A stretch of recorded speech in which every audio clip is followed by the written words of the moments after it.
Ladies and gentlemen, we've had a pretty slow news day these past couple days, but we have a breaking news trade that involves Patrick Beverley to the Grizzlies. You gotta see it to believe it.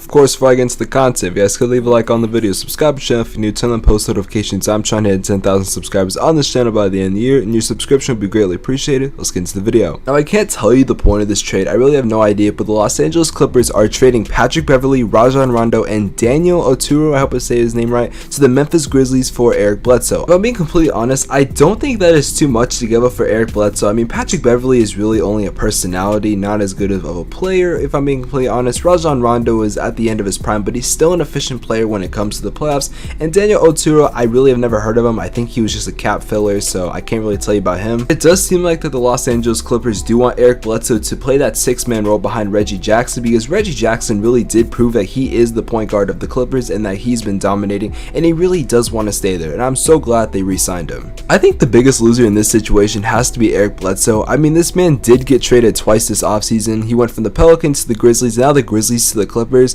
I mean, going to the Clippers is way better than the Grizzlies. I'm just saying though, it must suck as a player. Now, according to a source I'm reading right now, it's saying that Eric Bledsoe did not really expect to stay in Memphis, so it did seem like he wanted or was going to get traded, and this trade is honestly perfect for him as it's a good role that he can play. Like I said, he's 31, he's really getting up there in age, but he's not that bad of a player. He can still just produce a six-man role, and he can definitely be a key player that could help them move past the Western Conference Finals, because I think the Clippers have that potential. They have good players, and remember, Kawhi Leonard will not be playing for most of the season unless they make a deep run in the playoffs, so getting a player like Eric Bledsoe to help out definitely should be good. I don't know how many of you guys actually do know this, but Eric Bledsoe originally was on the Clippers like years ago before he went to Phoenix. That's where he kind of got his start, and that's where he was, like, I would say, in his prime for the most part, so it's kind of nice to see he's going back to the Clippers, and I think he really did miss that place. It definitely missed him. However though, trading 3 players for Eric Bledsoe and literally getting only him and like not even a pick or even a cap filler back is honestly, that's crazy to me. Like, we can make fun of Patrick Beverley all you want, but he's not a bad player, nor is Rajon Rondo. Like I said, I don't know about Daniel Oturu. He could be a decent player though for a 31-year-old Eric Bledsoe. Like, what were they thinking? Now, to a good majority of trades, there's a winner, a loser, or a neutral, and for this one, I have to say, if I'm being completely honest, the Grizzlies had to have won this trade. You got 3 players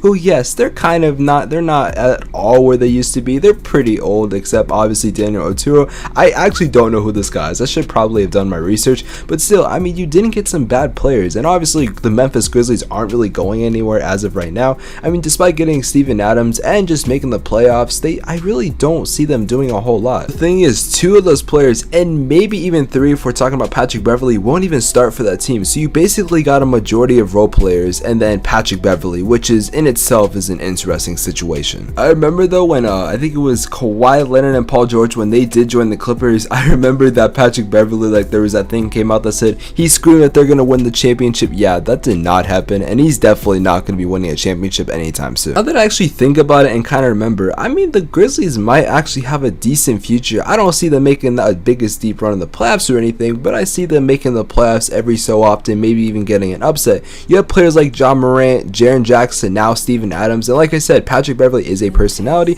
but he's still someone that at the end of the day can be a good ball player and a really good lockdown defender. Now, they do have players like Dillon Brooks, who's a pretty good shooter, and they also did just draft Ziaire Williams from Stanford, so I think this will be an interesting team to see this year. Like I said, I don't see them making it past the first round, at best second round if they get a big upset, so I can't wait to see what they can do this season. Speaking of end of an era, I really do think this will be the end of the Patrick Beverley era, unless he like does something crazy and fights like a bunch of fans or something, or kills someone like in a game. I really don't see him having a real name anymore. When he went to LA, obviously there was a lot of personality, there was a lot of like people that were watching him, but no one watches Memphis Grizzlies games. Like, come on, if we're watching for John Morant, but that's honestly about it. I'm going to do it for the video. I did just want to talk about this trade real quick. I had another video planned, going to talk about the Summer League, which should be coming out tomorrow, hopefully. Let me know what you guys do think about this trade. Like I said, I don't think it's that interesting of a trade, but I definitely do think that for the Grizzlies, they got some good role players, and then for the Clippers, I mean, you got Eric Bledsoe, who's pretty old and will be like a 6-man role, and if he's lower than that, then, I mean, I don't know why you gave up 3 players for Eric Bledsoe out of all people, but you know what? It's their franchise. They can do what they want. Like I said, if you guys did enjoy this video, make sure to leave a like on the video, subscribe to the channel if you're new, turn on post notifications. I will see you guys in the next video. Have an amazing day. Take care. Peace.